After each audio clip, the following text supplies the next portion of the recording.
The Isiah Factor Uncensored starts right now. Welcome and thank you for joining us here on The Factor Uncensored tonight. First up, an update on the tariffs from the White House.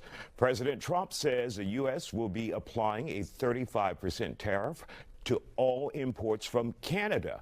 The president claimed Canada has not done enough to combat fentanyl coming into the United States until now. The U.S. had a 25% tariff on Canadian goods. Those tariffs are set to take effect next month. Now to this, a federal judge temporarily blocking President Trump's order to end birthright citizenship. This covers all infants affected nationwide, allowing an injunction under a new Supreme Court ruling. The order would have denied citizenship to children born to undocumented or temporary visitors. The government has 7 days to appeal. Our guests are here picking this apart. We have with us political analyst Angela Box and executive director of Houston, Cesar Espinosa. So, Angela, surely you're not willing to kick the babies' asses out of this country. I feel like this is Groundhog Day, deja vu. I mean, like, I'm old enough to remember that we literally had this conversation last week.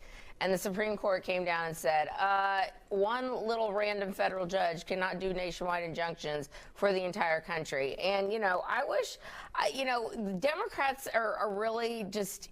Again, they think this is a flex. It is not. The American people do not want birthright citizenship. And, you know, it's funny that Democrats, like, if they don't like a ruling, they're just like, no, we're not going to do it. It's like when Joe Biden, canceled student debt for, like, a bunch of, blue-haired gender studies people at Columbia.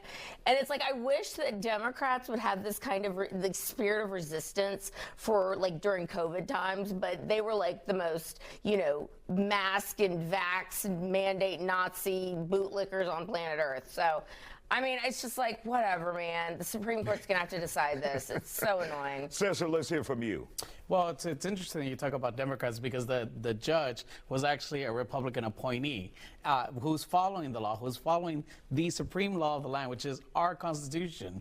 And they're attacking. I mean, to me, it seems like Donald Trump wants to make America great again by having us go back to slavery. The 14th Amendment was done to protect slaves and to protect people born in the U.S. And they're attacking the foundation of what gives people freedom, civil rights. And so, this is step one. If they do away with birthright citizenship, I guarantee you they're going to want to go after people who vote, which they're already doing with redistricting. And who knows? Maybe they'll want to enslave a new breed of people here in the United States.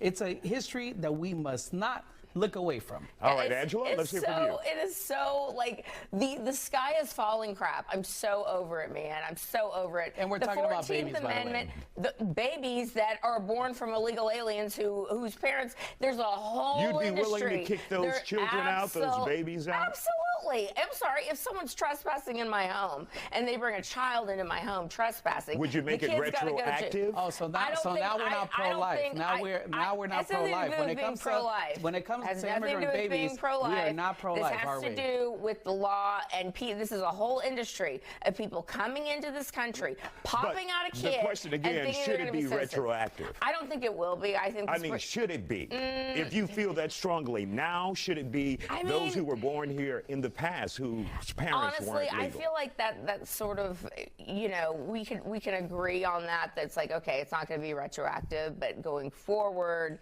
yes, the 14th Amendment was never meant for illegal aliens to come over and pop out kids to become American citizens. This is absurd, and no other country in the world does this. Is it a loophole, Cesar? It is definitely not a loophole. Not other countries. I mean, there's plenty of other countries that don't allow citizenship, but most countries in the world allow, if you are born on their soil, they allow it. And now, they don't. Deniers are going to say that they don't, but the reality is that they're trying to do away with the basis of civil rights, and this is a danger, not only for citizenship, but for every other right. You know, I heard there's people. We got to talk the truth. There's people out there that wish that all Latinos were not citizens. There's people that wish all black people were not citizens just because they are afraid of what they're losing, which is their political power, and the fact that we are no longer a minority in this country. And let me follow up with you, Cesar.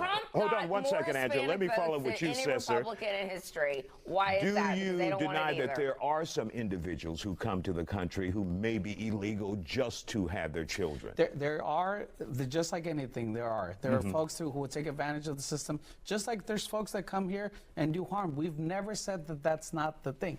What we're saying, though, is majority of people that Angela benefits from by, you know, having our paved roads and our houses and our food and all of those things, majority of those folks are just coming here for a better life. And what's worse is that this country allows them to come here, takes advantage of them, pays them subpar wages, and then all of a sudden now they want to do this. You know, the real reason why Donald Trump wants to do away with the 14th Amendment is because it says that felons and people who are convicted shouldn't run for office without congressional approval. People who try to overthrow the government, stupid. and that's in there, and that's what they're trying. All right, let's hear from Angela. Let me tell you something.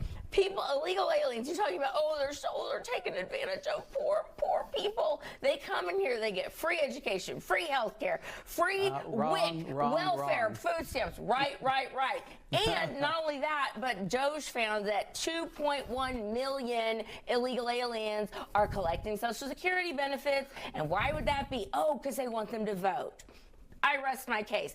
If these illegal aliens were coming over and voting for Republicans, that wall would have been built 25 years ago. They want to kick the can, thinking there's going to be amnesty down the line so they can make new Democrat voters. That's what it's always been about. I hate to have to remind Angela of this, but I was undocumented for 32 years, and never did I get anything for free from this country. Everything that I have, I work for, my family has worked for, and we work with people every single day who that is their American story. And he wasn't even afraid to be picked up. That's what's amazing to me. And he's like, I'm illegal. And I'm glad that you have your green card. And I'm glad that you have your green card, and I get to debate you. And, you know, I just going to come in and snatch you up. I hope not. But, I mean, it's like absurd. Finally, I don't know. You think she may make that call on him? We're enforcing the law. It's about time. I think you may make that call on him, man. No, I wouldn't. Watch your back walking out of here, Cesar.